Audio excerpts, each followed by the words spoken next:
Hello food lovers, welcome to our channel. నేను మీ రాణి ఎరంశెట్టి.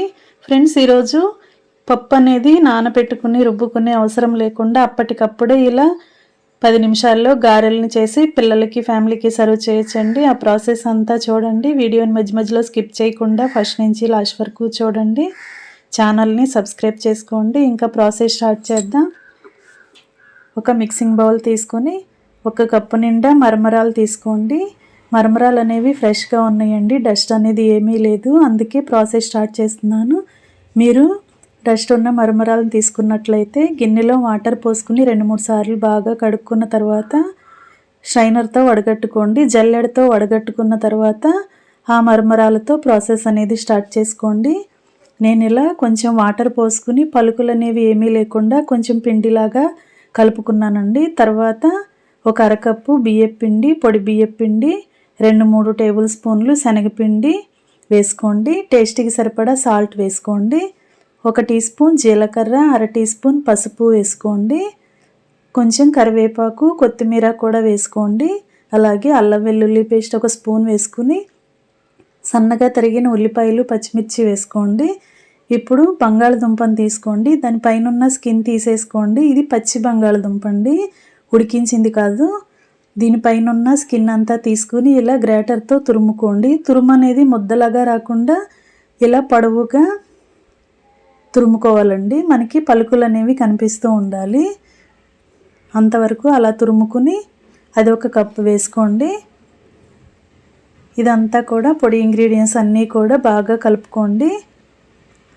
అవసరానికి తగ్గట్టు వాటర్ పోసుకోండి. కొంచెం కొంచెంగా వాటర్ పోసుకుంటూ పిండిని ముద్దలాగా కలుపుకోండి.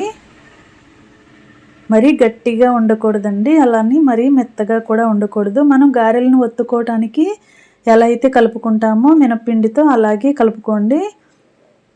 ఇప్పుడు స్టవ్ ఆన్ చేసుకుని కళాయి పెట్టుకుని డీప్ ఫ్రైకి సరిపడా ఆయిల్ పోసుకోండి. ఆయిల్ కాగేలోపు మనం 1 కప్పు నిండా వాటర్ తీసుకుని చేతిని వాటర్లో తడుపుకొని పిండిని ఒకసారి తడి చేత్తో మొత్తం కూడా ముద్దలాగా ప్రెస్ చేయండి. ఇప్పుడు ఒక ప్యాకింగ్ కవర్ తీసుకుని దానికి వాటర్ని అప్లై చేయండి. ఇప్పుడు గారెలు ఒత్తుకునేటప్పుడు మరలా మనం చెయ్యిని వాటర్లో తడుపుకుంటూ ఇలా మనకి కావలసిన సైజులో వడలాగా ఒత్తుకొని మధ్యలో హోల్ చేసుకోండి. ఇలా పెట్టుకున్నట్లయితే గారెంతా కూడా లోపల వరకు కరెక్ట్గా ఫ్రై అవుతుందండి. పిండి కలుపుకునేటప్పుడు 1 అరగంట పాటు నానబెట్టుకున్నట్లయితే మీరు వంట సోడా వేయాల్సిన పని లేదండి. డైరెక్ట్గా పిండిని తీసుకుని వేసేసుకోవచ్చు. నానబెట్టుకునే టైం లేదు అనుకుంటే 1/2 టీ స్పూన్ వంట సోడా కూడా వేసుకుని బాగా కలుపుకున్నట్లయితే గారెలు అనేవి క్రిస్పీగా టేస్టీగా వస్తాయి. వంట సోడా వద్దు అనుకుంటే, టైం ఉంది అనుకుంటే 1 అరగంట పాటు నానబెట్టుకుని పక్కన పెట్టుకున్నామంటే మనం వేసిన పొడి బియ్యపు పిండి అంతా కూడా బాగా నాని గారెలు అనేవి క్రిస్పీగా వస్తాయండి.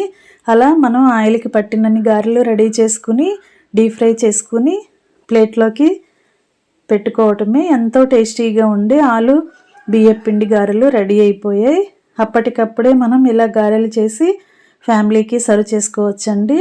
వీడియో కనుక నచ్చినట్లయితే లైక్ చేయండి. మీ ఫ్రెండ్స్కి, ఫ్యామిలీ మెంబర్స్కి ఈ రెసిపీ షేర్ చేయండి. అలాగే ఛానల్ని ఫస్ట్ టైం వాచ్ చేసిన వారైతే సబ్స్క్రైబ్ చేసుకోండి. మరొక రెసిపీతో మళ్ళీ కలుద్దాం. Thanks for watching. నేను మీ రాణి.